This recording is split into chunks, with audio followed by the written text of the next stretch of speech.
I've never told you this before, because anyone who works here quickly learns that talking too much is just as dangerous as breaking the rules. My name doesn't matter. What matters is that I'm the only watchman who survived the shift past midnight. Everyone else simply stopped showing up the next day. When I was hired, no one really explained what happened at night. They just said the shift was fine as long as I followed the rules exactly as they were on paper. There weren't many. They were simple, and yet everyone who ignored one of them didn't go home. Until midnight, the place seemed ordinary, too quiet perhaps, but nothing out of the ordinary. The problem is that when the clock strikes 00, something changes. Not in a noisy way, not visibly. It's worse than that. It's as if the place realizes that you're still there and decides to react. On my first night, I heard footsteps where no one should have been. I ignored it. On Monday, I heard my name being called over the radio, even though I knew I was the only one scheduled. On the third, I found the door that was always locked open.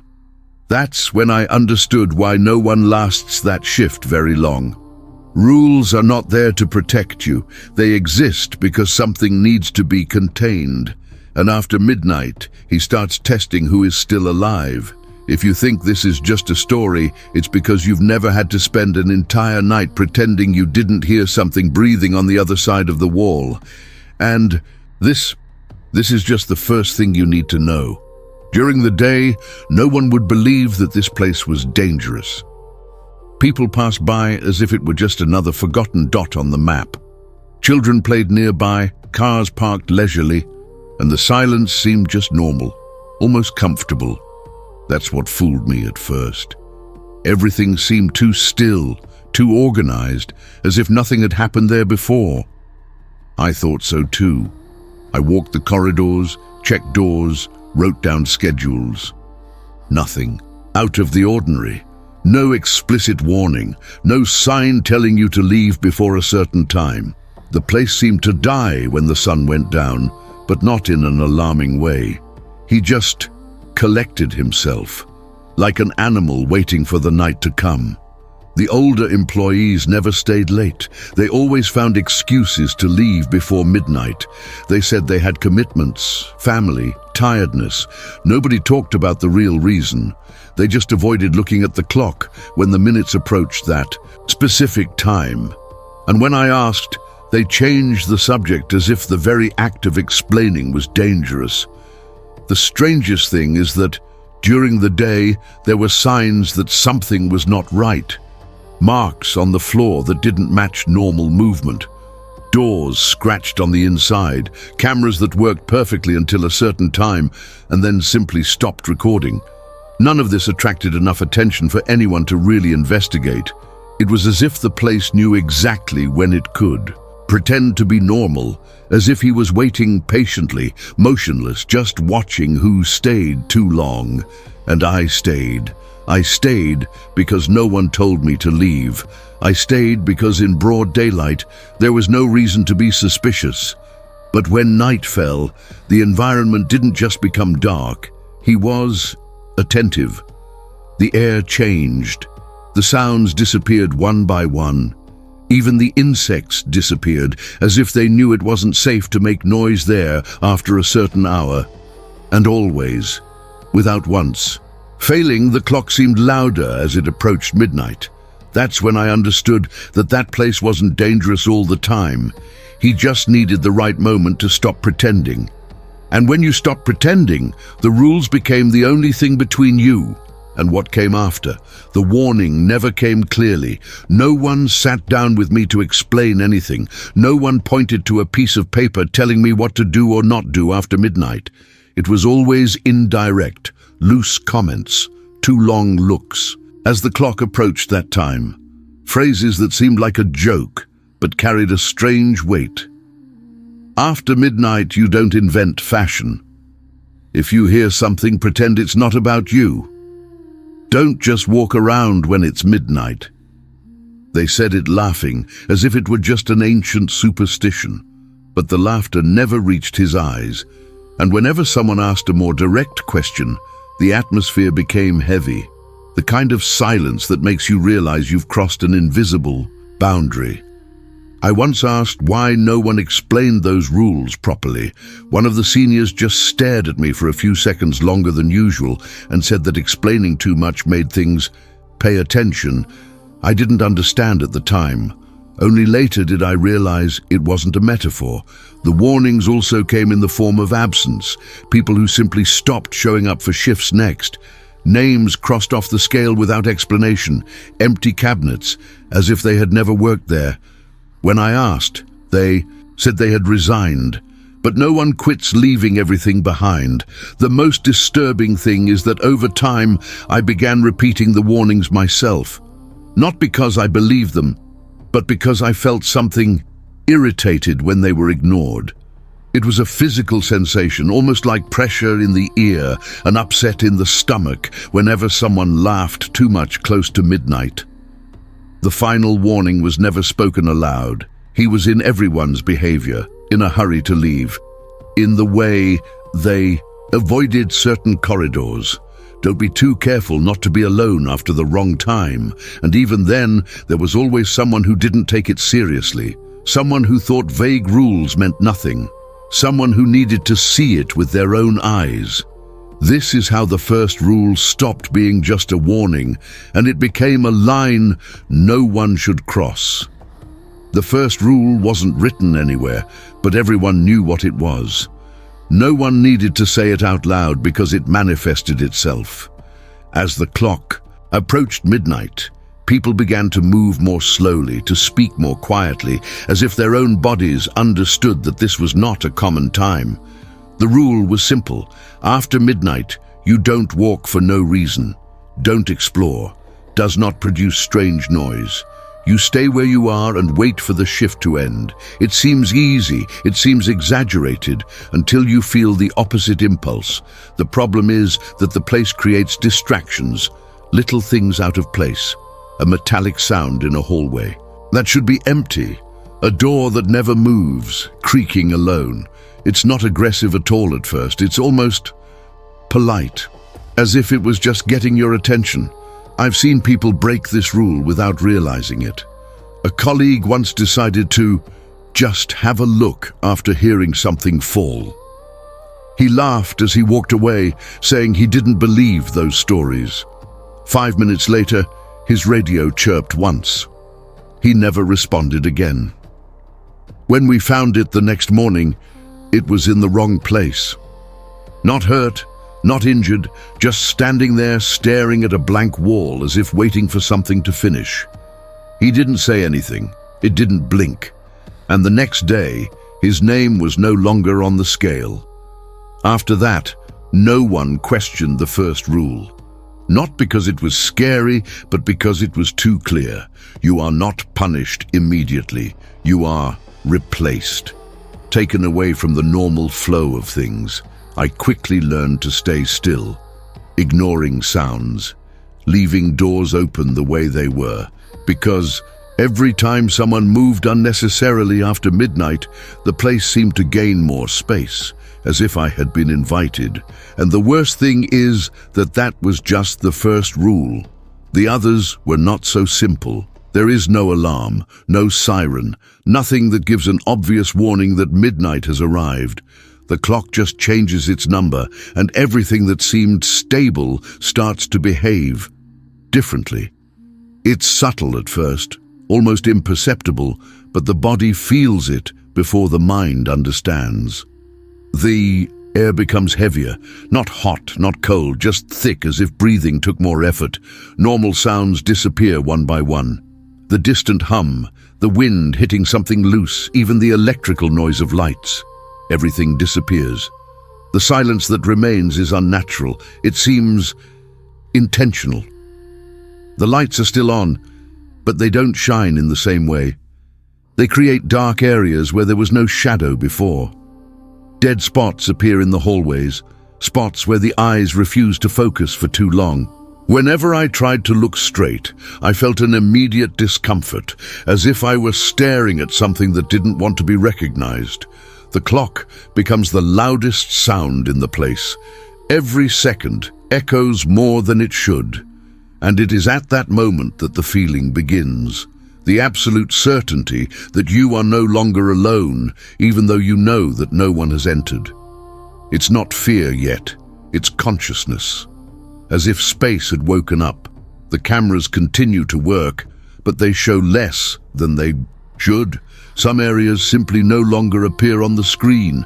They don't get dark, they are absent, a strange void, as if that part of the place had been cut out of reality. It's always after midnight that the place starts to test limits. A snap here, a slight drag there, nothing that justifies breaking the rule, nothing that seems too dangerous, but all perfectly calculated to make you move.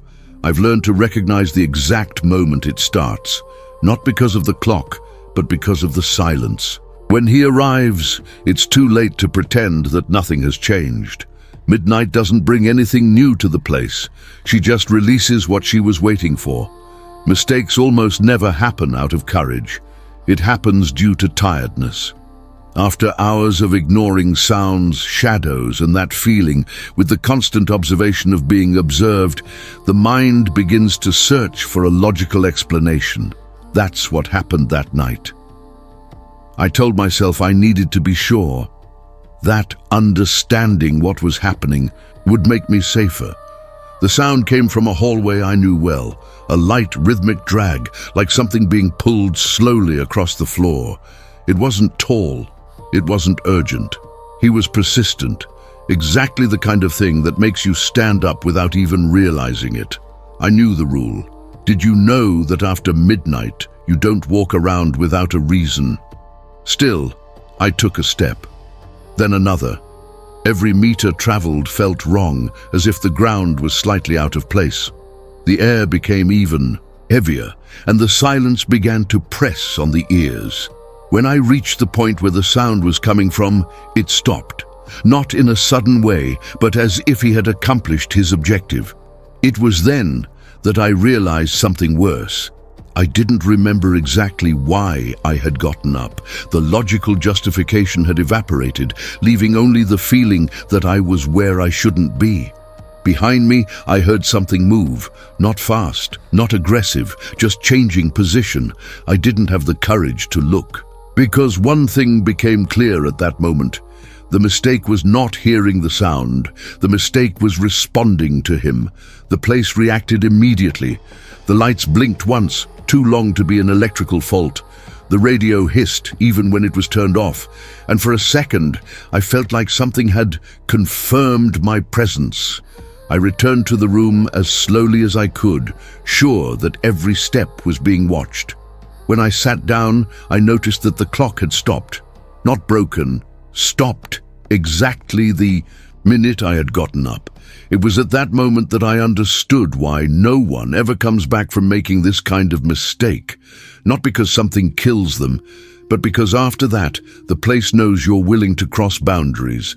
And when that happens, the rules are no longer enough. After that night, I realized that the official rules were just the surface. What really kept people alive was never written down, never explained, and should never be taught directly. You learn by watching. Or you don't learn in time. Nobody told you not to look at certain places, but everyone looked away as they passed them. There was no rule about remaining completely silent, but any sound made after midnight seemed wrong, as if it made you stand out from the surroundings, as if it announced your presence. I learned that breathing too deeply attracted attention, that movements that were too fast broke something invisible, that thinking out loud was almost as dangerous as talking. These rules did not come with immediate consequences. They came with small corrections to the environment, a closer snap, a shadow that didn't match the light, a growing discomfort, as if you were being evaluated. The veterans knew this. They moved in a strange, almost ritualistic way.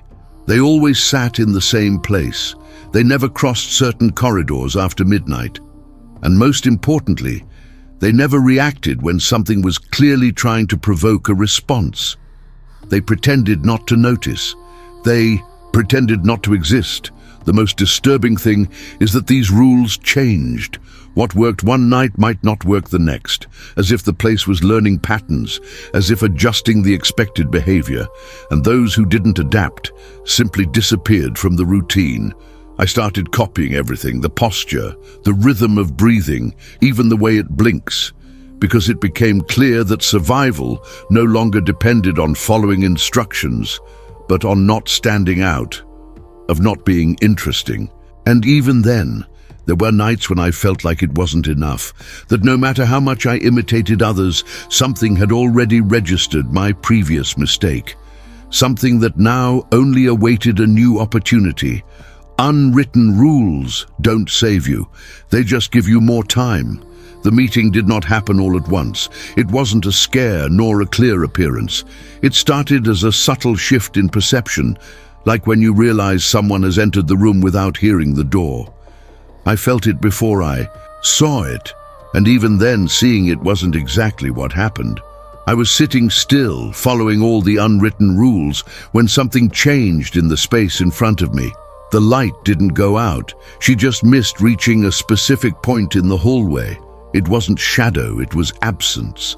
A strange cut in reality, where the eyes slipped whenever they tried to focus. My body reacted before my mind.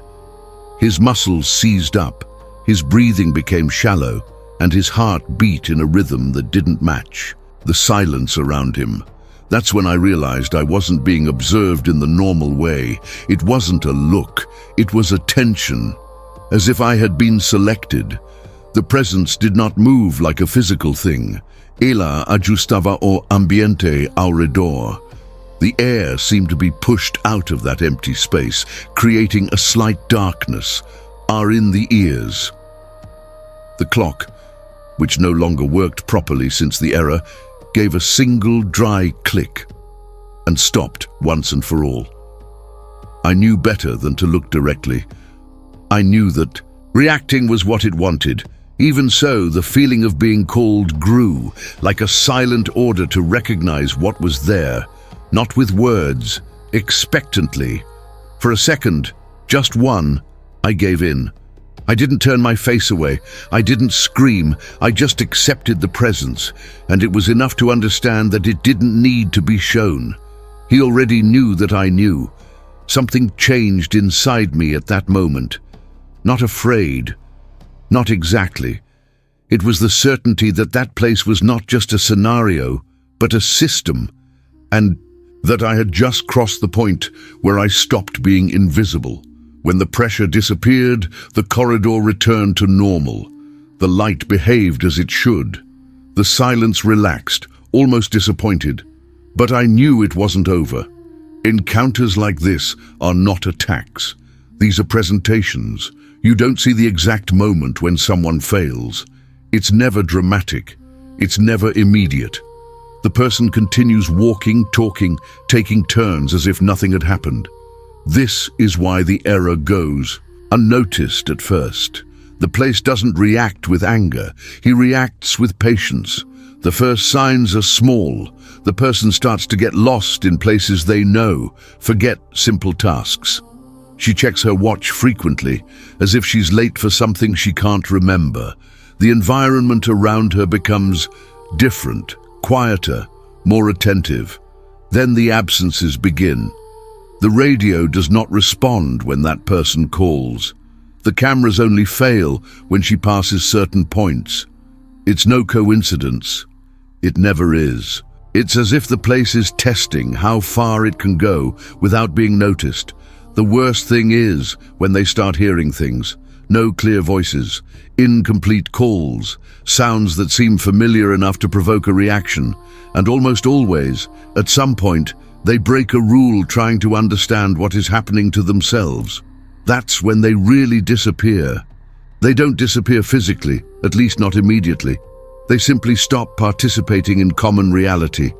They are still there, but displaced, stopping in the wrong places, looking at nothing, waiting for something that only they seem to understand. The next morning, no one talks about it. The name disappears from the scale. The closet is emptied. The shift continues. as if the place had made a necessary correction, as if that person had never been part of the system. I've seen this happen more than once. I saw colleagues disappear in absolute silence, and I saw the room relax afterwards, as if satisfied with the fit, as if the balance had been restored. It was then that I understood the cruelest part of all this. Those who don't follow the rules are not punished. It's embedded. If you've made it this far, I need you to understand one thing before anything else. I'm not telling you this to scare you. Stories scare, and then they end. What happens after midnight doesn't end. He continues, night after night, waiting for someone else to make the same mistake. Maybe you're listening to this in the early hours of the morning. Maybe you thought it was just another creepypasta, another story made up to pass the time. Everyone thinks that at first. It was like that with me too. I only took it seriously when it was too late to pretend nothing was wrong. Rules do not exist to save everyone. They exist to maintain balance, to prevent the place from expanding, to ensure that it stays contained where it always was. And every time someone ignores a warning, breaks a rule, or decides to investigate further than necessary, something needs to be adjusted. Now you know enough not to make the same mistakes. If you hear anything after midnight, don't respond. If you notice that your surroundings have become too attentive, stay still. If you feel like you're being watched, pretend you don't notice. Attention is what powers the system. And there is one last rule, the only one that is never said out loud, because saying it is already a way of breaking it. If at any point you feel like this story is speaking directly to you, close the video, because after midnight, listening is the first step to getting noticed. Have you ever wondered why no one breaks the rules after midnight, even when no one seems to be looking? Have you ever stopped to think about why certain people become visibly uncomfortable when the clock approaches that specific time, as if something invisible is about to happen? It's not superstition, it's no coincidence, and it's definitely not fear for no reason. There is a limit that most people respect without knowing exactly why. A time when the environment changes, silence weighs more heavily, and rules stop being suggestions but become a necessity for survival. After midnight, the world doesn't work the same. Who lived long enough to realize this? He rarely talks about the subject, and when he does, he chooses his words very well. Maybe you're watching this now out of curiosity. Maybe you think it's just another creepypasta, another narrative horror story made to entertain. But the discomfort that begins to emerge as you listen is no coincidence. Stories like this don't exist just to scare. They exist because someone needed to transform a real experience into a warning. After midnight, certain rules come into existence even if they were never written down. Nobody teaches, nobody explains, nobody warns clearly. Still, almost everyone feels it. It's that strange feeling that it's not a good idea to go out, investigate a noise, respond when someone calls your name, or simply walk around unnecessarily. Something in the back of your mind tells you to stay still, silent, waiting for time to pass. The problem is that not everyone listens to this internal warning. There is always someone who decides to ignore it. Someone who thinks vague rules mean nothing. Someone who believes that curiosity is harmless. And that's exactly how stories begin. Not with screams, not with visible monsters, but with a small decision made after the wrong time. Creepypastas about nighttime rules, early morning shifts, lone watchmen, and isolated places didn't come out of nowhere. They repeat themselves because they follow a pattern that involves silence, observation, invisible limits and consequences that are not immediate but definitive. The terror isn't in what appears, it's in what you notice first. Maybe you've felt this at some point. That feeling of being watched for no reason. The impulse to look back and, at the same time, the certainty that I shouldn't. The strange change in the environment when the clock passes midnight. Everything stays the same, but wrong, as if something had woken up and started paying attention. The rules exist to maintain this fragile balance, to prevent something from progressing beyond what is permitted, to ensure that whoever is there can leave when the day comes. But rules only work when they are respected, and every time someone decides to break them, something needs to be adjusted. What you will hear next is not an exaggerated warning. It is not a tale invented to cause easy fear. It's the kind of story that only exists because someone survived long enough to tell it. And even then, he only told part of it. Because after midnight, knowing too much is also a way of breaking the rules. And now that you've realized this isn't just any story, maybe it's time to understand how it all really starts, and why the first mistake almost never feels like a mistake the moment it happens. Before I continue, I need you to do one important thing. Stories like this don't work if you just listen and pass them on. They make sense when you pay attention to the details, when you understand what is being said between the lines. Every rule, every silence, every behavior has a reason. And realizing this completely changes the way you see what comes next. So if anything in this story has ever awakened that strange feeling of familiarity, if you've ever caught yourself thinking that certain things make too much sense to be just fiction, leave it down in the comments. Write down what you think really happens after midnight, or simply comment on the word rules if you are understanding the warning behind this narrative. This helps keep this type of content alive and shows that you are paying attention to what most ignore. Leaving a like is not just supporting the channel. It's a way of saying that you understand the importance of this type of story, which goes beyond easy, scares, and enters the territory of psychological horror, mystery, and survival. The more people interact, the more this content reaches those who need to hear it, before making the mistake of thinking this is all just imagination. And if you're not already subscribed, think of it as a conscious choice. This channel doesn't tell random stories. Here, each video follows a pattern. Each narrative carries warnings, rules, and experiences that connect.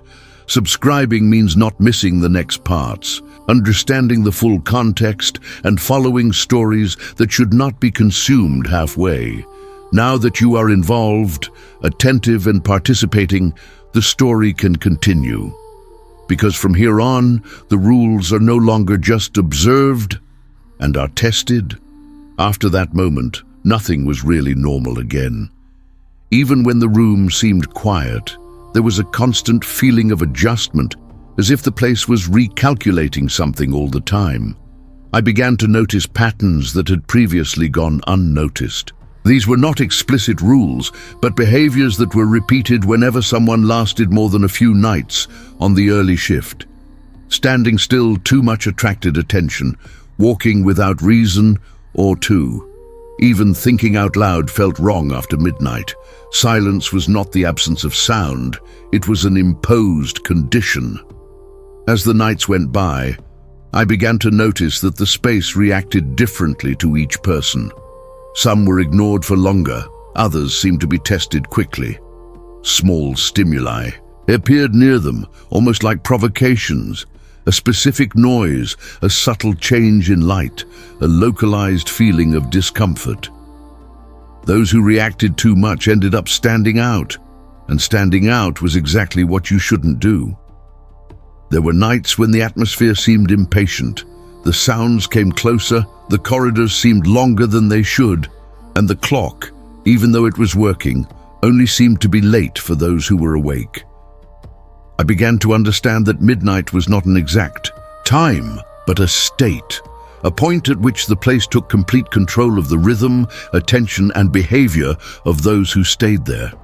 The most disturbing thing was realizing that it was learning. Repeating a movement over several nights made it no longer safe. Always ignoring the same sound caused another to appear at a different point, as if the system was testing limits, observing human reactions, and adjusting its strategies. There was no anger, there was no rush, just method. Some people tried, to resist by completely changing their routines. It worked for a while, but the environment seemed to adapt faster than they did. It was as if any conscious attempt at control ended up being perceived as a challenge. Those who lasted the longest were precisely those who accepted unpredictability, those who started to act almost on instinct, following that strange feeling of when to stop, when to remain still, when to simply wait. On certain early mornings, I felt that something was very close, even without seeing anything. It wasn't a defined presence, but a constant pressure, as if space was tilted slightly towards me. At these times, all I could do was keep my breathing controlled and avoid any type of emotional reaction. Fear was understandable. Curiosity was not forgiven. There was one specific night when the silence became so intense it felt like screaming. No external sounds, no internal noises, nothing. Just that clear feeling that any movement would be interpreted as permission. I remained motionless for a time that I cannot measure. When the atmosphere finally relaxed, I realized that my hands were numb, as if I had been lying there for hours. That's when I understood that surviving didn't mean winning.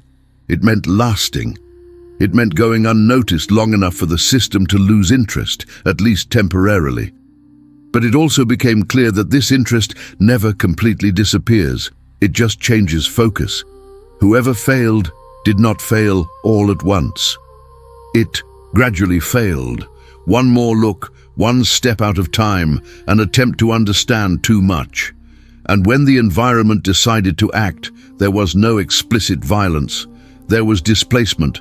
The person was still there, but out of the correct rhythm, outside of common logic, as if she had been placed in a gap where no one else could reach her. Meanwhile, those who remained learned not to ask, not to comment, and above all, not to try to help. Helping someone after midnight was one of the quickest ways to attract unwanted attention. The system seemed to interpret this as interference.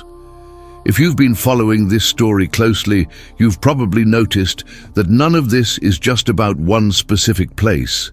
It's a pattern, a type of experience that is repeated in stories of night shifts, lonely watchmen, strange rules, and forbidden hours. And the reason these stories keep coming up is simple.